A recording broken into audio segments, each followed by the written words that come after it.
Deux invités, je suis avec Sébastien Kessler, bonjour. Bonjour. Vous êtes membre du comité de l'ASRIM, merci d'être avec nous. Et Perrine Castès, bonjour. Bonjour. Vous êtes chercheuse à l'Université de Genève, on vous a déjà vu tout à l'heure dans un reportage, si jamais. Tout à fait. Pas la première fois qu'on vous voit dans cette journée. Tiens, deux mots d'abord avec vous. Vous êtes chercheuse aujourd'hui à l'Université de Genève et le Téléthon est en grande partie responsable de votre vocation. Expliquez-nous. Tout à fait, c'est vraiment la faute du Téléthon, si je peux dire. Alors le Téléthon français, puisque je suis française. Donc le Téléthon français, j'avais 6 ans quand il a commencé. Et on s'est mis tout de suite dedans. Toute la famille était dans le Téléthon. Avec ma grande sœur, on regardait le Téléthon tous les ans. Et on se mobilisait aussi, forcément. Et on a vraiment été sensibilisés à ça. On a été vraiment frappés par l'injustice de ces maladies rares. Le fait d'avoir un enfant qui est atteint d'une maladie rare. On se retrouve dans ce désert médical, on se retrouve tout seul. Et on s'est dit à cet âge-là, à 10 ans, par là, on va montrer notre institut de recherche, on sera chercheuse, on fera de la recherche sur les maladies rares, on essaiera de trouver des traitements. Mais justement, les maladies rares, c'est pas évident parce que il y a pratiquement personne qui fait de la recherche dans ce domaine-là. Donc à un moment donné, on a presque est-ce qu'on n'a pas envie de dire non, mais là, j'arrive pas, c'est trop compliqué. Alors, je dirais pas que c'est plus compliqué, je dirais que c'est souvent très frustrant parce qu'on voudrait trouver plus vite et souvent on est en manque de moyens, forcément, parce que la question qui revient souvent c'est pourquoi vous travaillez sur une maladie rare alors que vous pourriez travailler sur une maladie qui touche des millions de personnes globalement. Donc on a souvent ce sentiment d'un peu travailler sur quelque chose sur lequel on ne devrait pas travailler finalement. Des fois on nous fait culpabiliser, et puis finalement on est toujours là, on se dit non, il y a des enfants derrière, il y a des adultes qui sont atteints de ces maladies rares, il faut travailler. Donc on n'a pas forcément les mêmes moyens, et c'est pour ça que le Téléthon existe finalement. Mais non, finalement, techniquement ou dans la vie de tous les jours du chercheur qui travaille sur les maladies rares, c'est pas plus compliqué. Sébastien Kessler, vous êtes directement touché dans votre chair, vous avez une myopathie. Qu'est-ce que cette journée représente pour vous en tant que personne handicapée ? L'espoir, bien sûr, c'est la lumière qu'on met sur des atteintes rares qui sont quand même très très présentes en Suisse et ailleurs. Et puis un mot quand même pour dire que ça me motive de voir tout ce que vous faites, la télé, tous les bénévoles sur les stands, mais aussi par exemple une chercheuse qui s'est motivée pour finalement faire évoluer la recherche sur les maladies rares. Franchement, c'est un grand succès de voir des motivations et des personnes comme ça qui s'engagent. On entend ces témoignages, on se dit, ouais, il y a encore du boulot à faire quand même en Suisse et en Suisse romande. C'est sûr que l'école est un facteur d'intégration extrêmement important, socialement, mais aussi pour pouvoir apprendre finalement à se développer.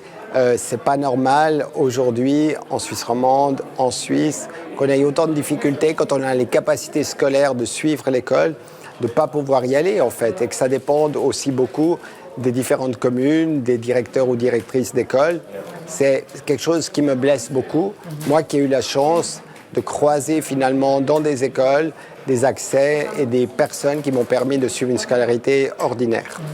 Perrine Castès, justement, dans des week-ends comme ça, c'est l'occasion pour les chercheurs aussi de rencontrer en fait finalement les malades. Là, typiquement, on a exploré, on a des personnes en situation de handicap. Est-ce que du coup, votre regard change un petit peu par rapport à la recherche ? Est-ce que vous avez toujours un petit peu ça derrière la tête ? Je pense que c'est le coup de fouet, c'est vraiment un coup de fouet, c'est ce que je disais tout à l'heure. On a eu, là on rencontre des gens aujourd'hui, des patients aujourd'hui. On a eu Lénie dans le laboratoire il y a quelques semaines, c'était un immense plaisir d'avoir Lénie, ambassadeur du Téléthon 2018, dans le laboratoire. Du coup on se rend encore plus compte des difficultés que les malades rencontrent et de l'urgence de la situation. Donc c'est vraiment un coup de fouet et ça relance quasiment l'année pour nous surmotiver à travailler encore plus tous les jours, tous les week-ends, tous les soirs pour essayer de trouver quelque chose. Actuellement, vous travaillez sur quelle pathologie ? J'ai un laboratoire qui a un peu une double fonction. On a une partie du laboratoire qui travaille vraiment sur comment le muscle sain fonctionne, parce que avant tout, pour comprendre les maladies du muscle, il faut comprendre comment un muscle sain va bien fonctionner pour trouver toutes les petites molécules, toutes les petites protéines qui vont permettre à ce muscle de bien fonctionner. Et du coup, après, une autre partie du laboratoire travaille sur une maladie rare. Donc c'est là où on a un problème dans les maladies rares, c'est qu'on a 3000 maladies rares, donc on ne peut pas les étudier toutes en même temps. Donc nous, on en a une qui touche peut-être 50 patients en Europe. C'est une maladie qui conduit à une faiblesse musculaire avec des sévérités différentes. Et donc là, pour l'instant, on en est au stade où on essaye de comprendre la maladie. Juste pour l'instant, comprendre, on a identifié la cause de la maladie. Et on essaye de comprendre pourquoi les muscles s'altèrent. Parce que vous le disiez, hein, le Téléthon, ça fait, là c'est la 35e édition, ça fait depuis 1987, ça existe en France, 88 en Suisse. On dirait en 35 ans, on les connaît toutes, mais non, il y a tellement de maladies qu'on n'arrive pas à toutes les connaître encore. Hein. Non, et c'est encore pire que ça. Je pense qu'il y a encore des patients qui n'ont pas le nom de leur maladie, ils n'ont pas la cause génétique de leur maladie. Le diagnostic n'est pas encore posé. Et ça, c'est quasiment le pire, parce qu'à la limite, quand on a le diagnostic, on sait contre qui on se bat. Là, il y a des patients encore, alors beaucoup moins maintenant grâce au Téléthon, il y a encore des patients là qui n'ont pas le diagnostic. Donc c'est tout ce parcours en fait pour les patients et pour les chercheurs. C'est d'abord de mettre un nom sur la maladie, la cause de la maladie, après de comprendre les mécanismes qui conduisent à cette maladie, et après très clairement trouver un traitement. Ouais, et c'est très important pour les patients psychologiquement de savoir qu'est-ce qu'on a comme maladie, même si c'est compliqué, même si on sait qu'on n'a pas forcément de médicaments aujourd'hui pour guérir ces maladies ou freiner les maladies.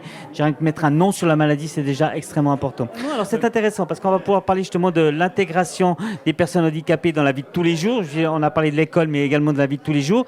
Et vous avez été notamment à l'université de Montréal. Et en discutant avant, on disait il y a 2 années-lumière entre ce qui se fait au Québec et ce qui se fait en Suisse en termes d'accueil des personnes handicapées, c'est ça? C'est vrai qu'en attendant que la recherche donne ses fruits et elle avance petit à petit, nous, on continue à vivre et puis on a envie de s'intégrer, on a envie de se former, on a envie de voyager. Et puis moi, j'ai eu la chance de faire ma scolarité depuis l'école spécialisée jusqu'à mon Erasmus à Montréal. Et c'est vrai que dans d'autres pays, parfois, c'est plus facile d'intégrer des écoles. J'ai envie de vous dire, pourquoi? Qu'est-ce qui fait qu'en Suisse, on n'arrive pas justement à rattraper ce retard? Je ne sais pas.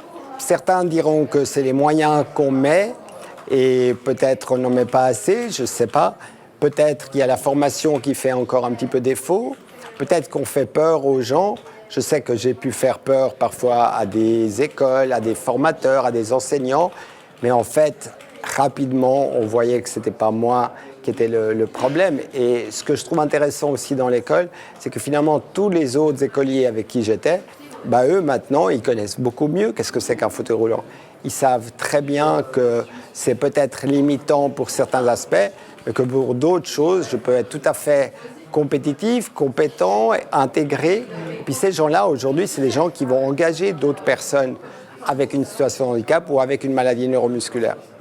Ce qui est intéressant également, c'est que sur le plan politique, vous êtes en politique, conseiller communal, vous allez rentrer au Grand Conseil. Vous êtes rentré au Grand Conseil dans les bientôt ensuite, c'est ça? Je suis le premier bientôt ensuite. Voilà, justement. Et du coup, est-ce que justement c'est aux politiques de faire bouger les choses, justement? Vous, en tant que futur député, vous allez faire bouger les choses? Nous, en tant qu'élus, on doit travailler pour tout le monde.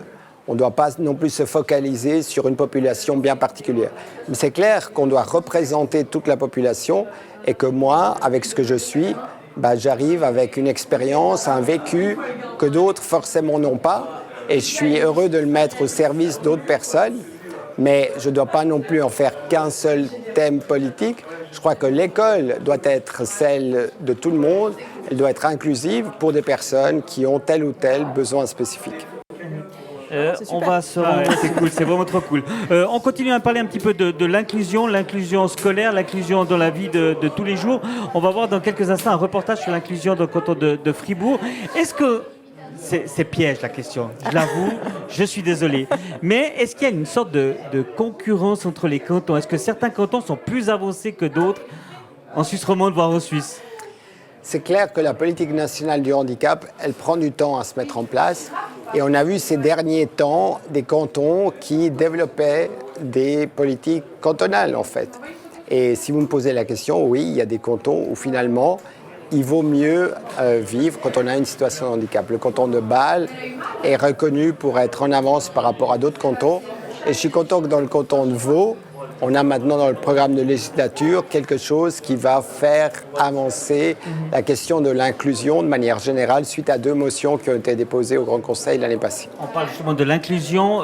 Est-ce qu'au niveau de la recherche également, il y a une sorte de concurrence entre les laboratoires aussi? Alors, Pour les maladies rares, pas trop, parce qu'en plus, quand on travaille sur une maladie très rare, très fréquemment, on est les seuls à travailler dessus. Donc, dans notre laboratoire, par exemple, la maladie sur laquelle on travaille, on doit être 3 laboratoires dans le monde, probablement, ou 4 peut-être, à travailler dessus.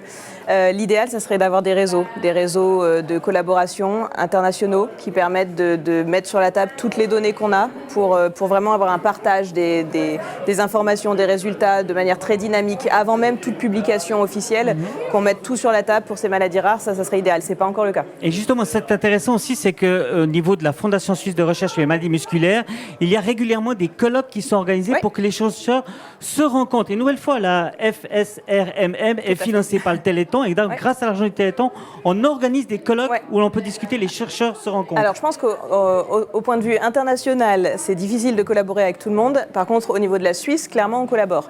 Et du coup, 2 fois...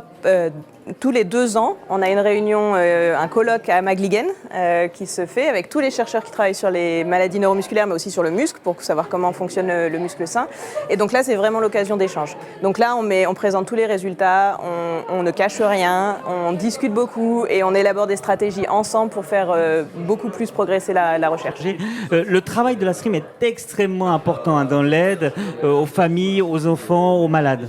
Oui, je pense que vraiment au quotidien, on accompagne ces familles qui sont des familles concernées par une maladie rare, une maladie neuromusculaire. C'est extrêmement important, à côté de l'espoir de la recherche, de pouvoir finalement assister ces personnes pour qu'elles puissent participer socialement.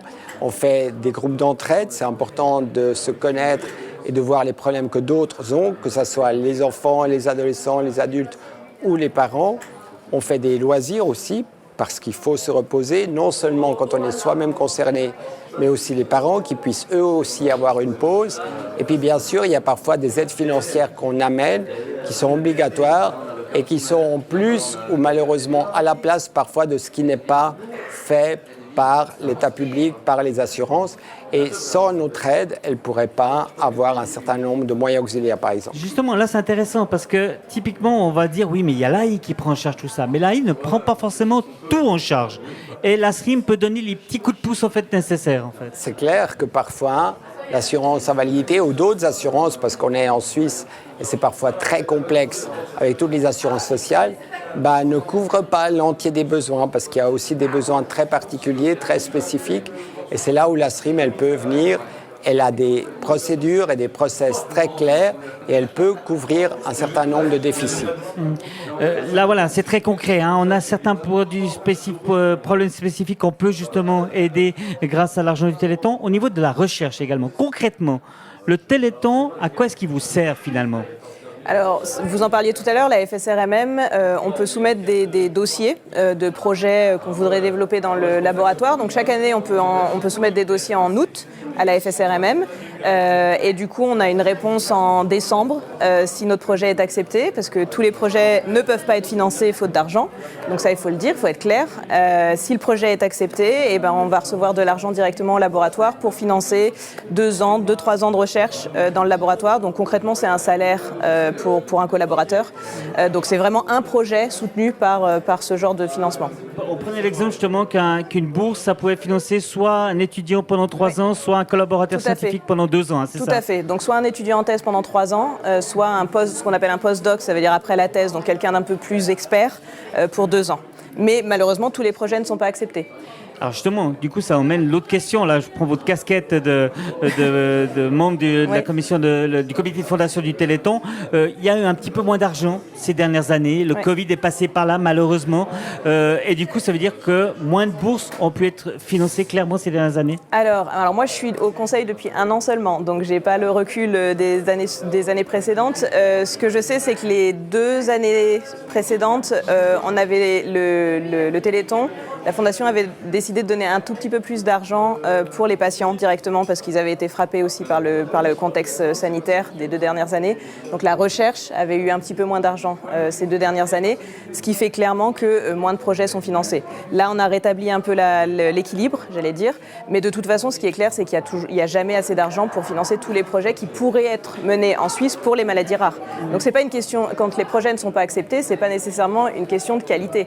Les projets peuvent être de qualité, peuvent être pertinents, peuvent être importants, Mais y a mais pas faute assez d'argent. d'argent, on ne peut pas les faire. Ouais, clairement. Et c'est pour ça qu'on a besoin du Téléthon. C'est Tout pour à ça fait. qu'on a besoin du Téléthon pour la recherche, pour le social. Une nouvelle fois, 50%. Je vous regarde, c'est pas vous qui recevez le chèque personnellement, mais 50% pour la recherche, 50% pour le social. Et c'est pour ça qu'on a besoin de vous. Avec Sébastien Keller et Perrine Cassette, chercheuse, on l'a dit, à l'Université de Genève. Moi, la première question que j'ai envie de vous poser, c'est quand qu'on va trouver des médicaments pour toutes ces maladies génétiques rares? Ça, c'est la question piège pour les chercheurs. Ouais, j'imagine. C'est très difficile de répondre. On aimerait vraiment poser une date. On aimerait vraiment dire dans 2 mois c'est fait, tout le monde est guéri, mais c'est beaucoup plus compliqué. La recherche, ça prend énormément de temps.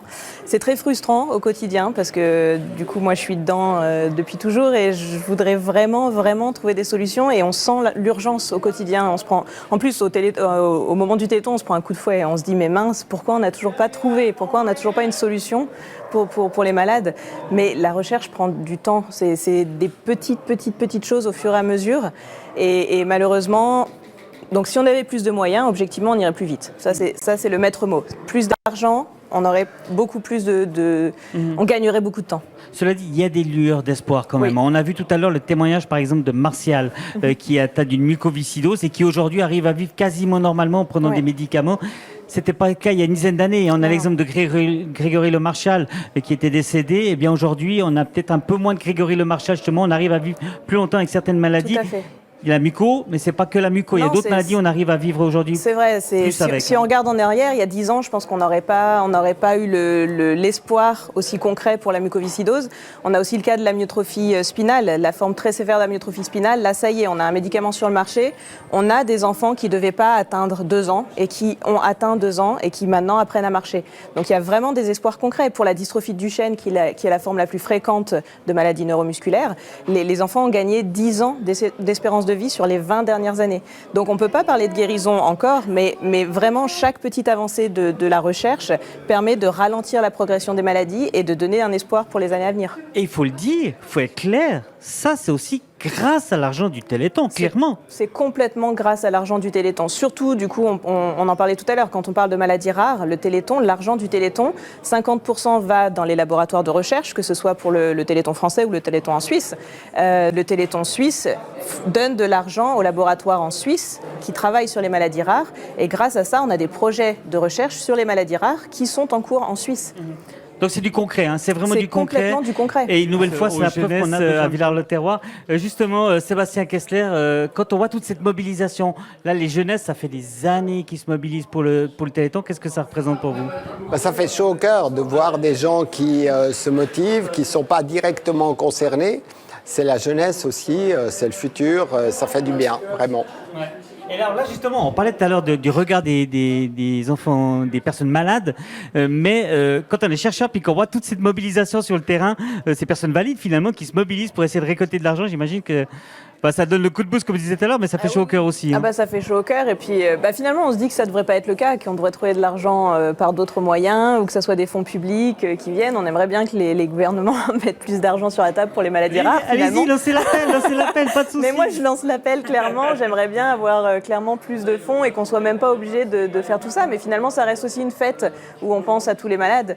Et donc du coup je trouve que les mettre aussi sur le devant de la scène pendant un week-end, c'est vraiment génial, que ce soit clairement pour récolter de l'argent, mais aussi pour les célébrer.